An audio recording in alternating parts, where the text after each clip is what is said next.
against, like, I love a good hysterical female song, but not like hysterical in like a charged, great, empowered way. It's just like, you know what I mean? You know that sound It's that's not like cheesy. a little, It's not cheesy. And anyways, women are people of multitudes, and I think that it was important to me that it didn't just feel like someone's interpretation of like male gaze. Like, it really was, this is what we like, this is what we listen to, this is what makes us feel these vibes. Hollywood loves a good love story. But what if one of its most admired couples wasn't playing the roles we thought? Newly unsealed court documents suggest that behind the glitter and red carpet smiles, Blake Lively and Ryan Reynolds may have been orchestrating a game of power, control, and betrayal that turned an entire movie set into a battlefield. For months, headlines painted Blake as the brave actress standing up to a difficult director, while Ryan played the devoted husband stepping in to protect her. But if you dig into what those documents actually reveal, the picture looks very different. Instead of a victim and a hero, what emerges is a carefully scripted campaign, one that allegedly sidelined Justin Baldoni, drained millions in crisis PR, and nearly flipped the narrative of an entire studio. And the most explosive part, the story doesn't just live in legal filings, it spilled into interviews, viral backlash, and whispers across Hollywood, raising a question that nobody saw coming. Were Blake and Ryan the saviors of It Ends With Us, or the masterminds behind its biggest scandal? The setup, how it began. It all started with a single signature. Late in 2023, Blake Lively demanded what insiders called a safety letter. On the surface, it sounded harmless, just a document to make sure she felt protected on set. But the fine print told a different story. That paper didn't just offer security, it shifted the balance of power. With Justin Baldoni's reluctant signature, Blake suddenly had leverage no lead actress normally gets. She wasn't just acting in the film anymore. She had influence over edits, rewrites, and even marketing strategies. To Justin, it felt like steering a ship that someone else had quietly taken over. Every word he spoke, every choice he made, could be twisted against him. And then came Ryan Reynolds. Sources claim he stormed into a private meeting, shouting at Justin in a scene that left the entire room stunned. He wasn't playing the supportive husband from afar. He was in the trenches, making it clear that Blake wasn't alone in this fight. From that moment, the production wasn't just tense, it was toxic. The project Justin had championed was slipping out of his hands, and what started in conference rooms and closed-door meetings was about to explode into the public eye. But the real war wasn't fought on set, it was fought in the headlines, the leaks, and the carefully planted stories that would turn Hollywood gossip into a weapon. Media warfare, leaks, and spin. Once the paperwork gave Blake control behind the scenes, the next battle was about controlling the story outside of them. According to the unsealed documents, the strategy was clear. If you own the narrative, you own the public. The first strike came in the summer of 2024, when TMZ suddenly published reports of HR complaints against Justin. The timing was suspicious. Just days earlier, Justin's team had refused to take the blame for rumors of a troubled production. And then, like clockwork, the leaks appeared. But the so-called complaints weren't bombshells. One described a clumsy, offhand remark Justin made during a bar scene. Awkward? Sure. Proof of a toxic set? Not even close. Still, by the time the story was repeated across blogs and gossip sites, the details didn't matter. The damage was done. And Ryan Reynolds wasn't sitting on the sidelines. Around the same time, outlets like the Daily Mail began running flattering stories about him swooping in to save the film from a broken script. There was just one problem. The script had already been approved by the studio. Rewriting it during the Hollywood writers' strike wasn't heroic. It could have been a serious violation of union rules. But in the press, facts mattered less than optics. Ryan looked like the rescuer, and Justin looked like the villain. Behind the scenes, Justin's own PR team could see exactly what was happening. One of them even wrote, "Ryan looks the worst. This plays good for us, bad for them." But by then, the machine was running. Leaks weren't about accuracy, they were about repetition. And every story that hit the press gave Blake and Ryan something more valuable than proof: cover. The more they pushed headlines about toxic behavior and failed leadership, the easier it became to justify what came next: the complete takeover of the film, the power grab. With the leaks doing their job in the press, Blake made her boldest move yet. That so-called safety letter became her golden ticket. She leveraged it to secure a PGA producer credit, something almost unheard of for a lead actress mid-production.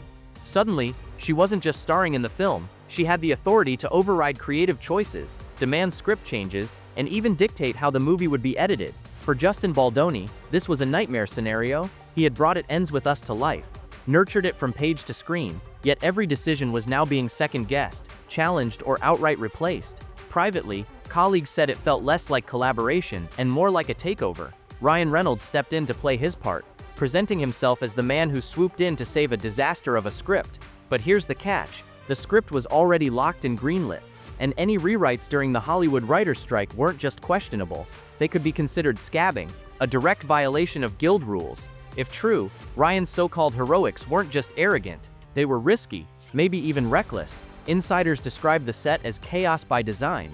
Meetings ran long, deadlines were missed, and Justin's control as director was slipping away with every passing week. And when people started whispering about how Blake suddenly had so much power, the leaks about HR complaints resurfaced. Perfectly timed, perfectly targeted, and perfectly designed to shift attention. The message was simple: Justin was the problem, Blake and Ryan were the solution. But in reality, what the documents suggest is that this wasn't about fixing a movie, it was about seizing it, and the price of that power grab was about to spiral out of control. The $9 million war. By mid-2024, the smear campaign wasn't just a whisper in gossip columns, it was everywhere. Headlines painted Justin Baldoni as the unstable director, while Blake and Ryan were framed as the power couple swooping in to rescue a sinking ship. But fighting that narrative came with a price tag so massive, it could fund an entire indie film slate. The unsealed court documents confirm what insiders had only hinted at before. Justin and his team spent nearly $9 million just trying to protect his name. This wasn't marketing money to hype up a blockbuster. It was a defensive war chest spent on top-tier crisis managers, lawyers, and PR strategists who fought back against every leak, every planted story, every twisted headline. And here's the cruel irony. While Blake and Ryan pushed tone-deaf marketing campaigns that critics later blasted as insensitive, Justin was contractually forced to promote those same campaigns on the film's official channels. Imagine being attacked for decisions you never made, then being legally obligated to amplify them to the world. That was the trap Justin found himself in. One day it was a rumor about him bullying Blake. The next, an accusation that he was glamorizing domestic violence in the film's tone. But again, those creative decisions didn't come from Justin, they came from Blake and Ryan's team, yet he was the one branded as the villain. For Justin, every headline felt like quicksand. The harder he fought, the deeper the smear campaign tried to bury him, and still the bills piled up. $9 million later, one question remained unanswered: could the truth ever break through the noise? As it turned out, the cracks in Blake and Ryan's carefully crafted story were already forming, and the public backlash was about to change everything. The backlash begins. At first, Blake and Ryan's campaign seemed airtight. They had the media on their side, the leaks timed perfectly, and the narrative polished to perfection. But what they couldn't control was the public. And when the marketing for It Ends With Us finally hit the internet, it didn't land the way they expected. It backfired. The promos were bright, flowery, almost dreamy, selling the story like a summer romance. But It Ends With Us is about domestic violence. To survivors and advocates, the marketing felt dismissive, even offensive. TikTok videos started popping up, criticizing the tone, questioning the choices, and asking how something so serious could be packaged like a rom-com. At first, Blake's team brushed it off as online noise, but the noise didn't fade. It grew louder, and it wasn't bots, rival PR plants, or Justin's defenders fueling it.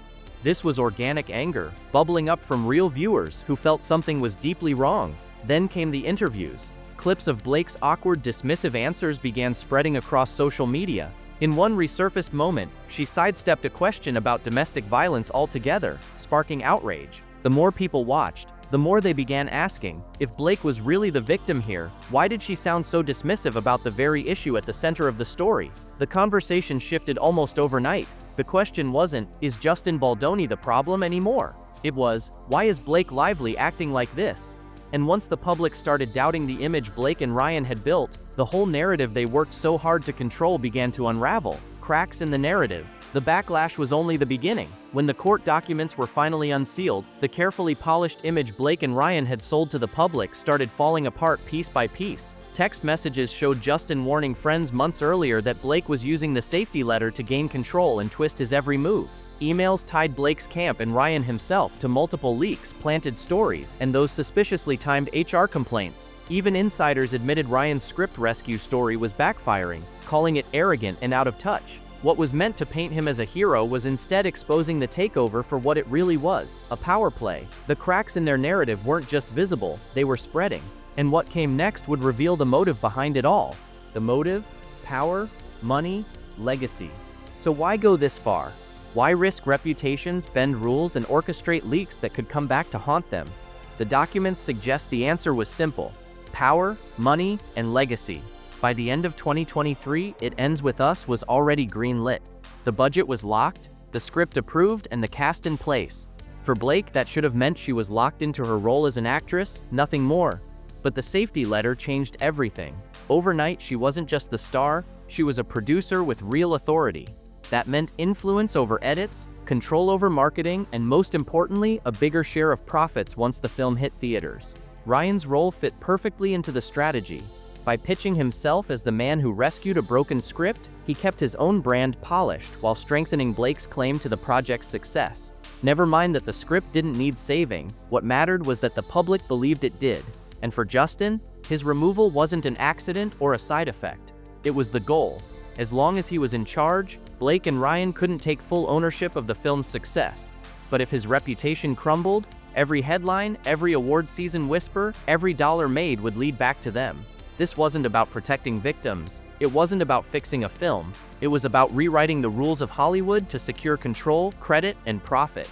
A hostile takeover dressed up as heroism. And while it worked for a while, the empire they built on spin and manipulation was already beginning to crack. The collapse. At first, Blake and Ryan's plan looked untouchable. They had the press on their side, allies in the industry, and months of momentum framing themselves as Hollywood's golden couple. But the thing about carefully constructed images is that once a crack shows, the whole facade can crumble fast. The backlash over the tone-deaf marketing was the first domino.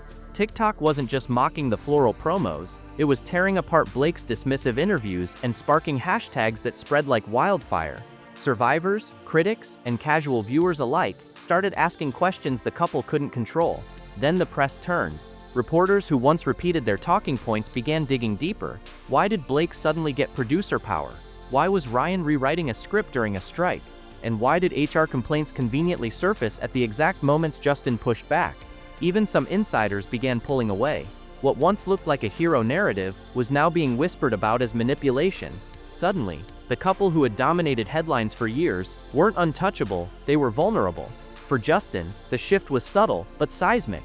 The same media machine that had buried him was now peeling back the layers of Blake and Ryan's story. The $9 million he'd spent holding the line wasn't just defense anymore, it was starting to turn the tide. And in Hollywood, nothing spreads faster than the scent of a fallen star.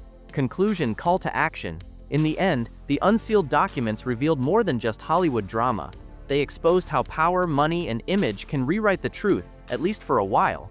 Blake and Ryan may have won the battle, but the backlash showed that not even the biggest stars can control every narrative forever. If you found this breakdown eye-opening, make sure to hit that like button, subscribe for more untold Hollywood stories, and tap the bell so you don't miss the next reveal.